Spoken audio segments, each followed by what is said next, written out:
சஞ்சு விஸ்வநாத் சம்சன் இவர் இப்போ இந்திய அளவில் பேசப்பட்டு கொண்டிருக்கக்கூடிய மிகவும் பிரபலமான ஒரு கிரிக்கெட் வீரராக திகழ்ந்து கொண்டிருக்கிறார். அதாவது இந்திய அணிக்காக இப்போ நடந்து கொண்டிருக்கக்கூடிய T20 வேர்ல்ட் கப்பில் கடைசி 2 போட்டியில் இவர் அடித்து கொடுத்த ஓட்டம் தான் இப்போ இந்தியா ஃபைனல்ஸில் இருக்கிறதுக்கு மிகவும் முக்கியமான ஒரு காரணமாக இருக்குது அப்படின்னு சொல்கிற ஒரு விஷயத்தை எந்த ஒரு கிரிக்கெட் பார்வையாளர், எந்த ஒரு கிரிக்கெட் ரசிகர்களாலையும் மறக்க முடியாத ஒரு விஷயம்.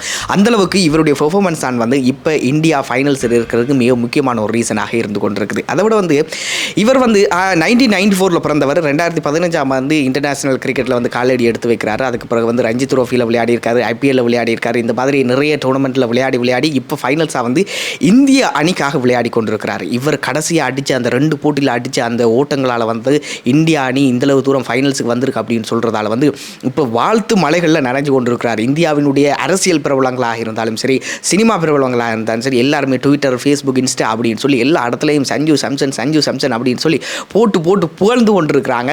அதை விட முக்கியமான ஒரு விஷயம் என்ன அப்படின்னு சொன்னால், எதிர்வரும் 8ஆம் தேதி அகமதாபாத்தில் இருக்கக்கூடிய நரேந்திர மோடி ஸ்டேடியத்தில் T20 வேர்ல்ட் கப்புக்கான ஃபைனல்ஸ் நடக்கும் போது இந்த போட்டியில் இவர் பெஸ்ட்டான ஒரு பெர்ஃபார்மன்ஸை கொடுத்து விட்டார் அப்படின்னு சொன்னால் இந்திய கிரிக்கெட் வரலாற்றிலேயே மறக்க முடியாத ஒரு விளையாட்டு வீரராக இவர் மாறிவார் அப்படின்றதும் குறிப்பிடத்தக்கது. ஸோ எதிர்வரும் 8ஆம் தேதி நரேந்திர மோடி ஸ்டேடியத்தில் சந்திக்கலாம். சஞ்சு சம்சன் என்ன மாதிரி விளையாடுறார், நல்ல ஒரு பெர்ஃபார்மன்ஸை கொடுக்கணும் அப்படின்னு சொல்லி எல்லாருமே ப்ரே பண்ணிக்கொள்வோம். அதை விட முக்கியமான ஒரு விஷயம் நான் சொல்ல மறந்துட்டேன். என்ன அப்படின்னு சொன்னால், சஞ்சு சம்சன் கேரளாவை புறப்படமாக கொண்டவர் அப்படின்னு சொல்கிறதால இவர் கொஞ்சம் தமிழ் பேசுவார். இவருடைய நிறைய இன்டர்வியூஸில் பார்த்துருக்கிறேன், கொஞ்சமாக தமிழ் பேசுகிறார். கடைசியாக அஸ்வின், நம்ம போலர் அஸ்வின் இருக்கார் தானே, அவருடைய இன்டர்வியூவில் கூட கொஞ்சம் தமிழ் பேசினார். அவர் பேசக்கூடிய தமிழ் பார்க்கும்போது ரொம்பவுமே இப்போ ஆசையாக இருக்குது. அவர் பேசுகிற தமிழை பார்க்கும்போது ரொம்பவுமே ஆசையாக இருக்குது.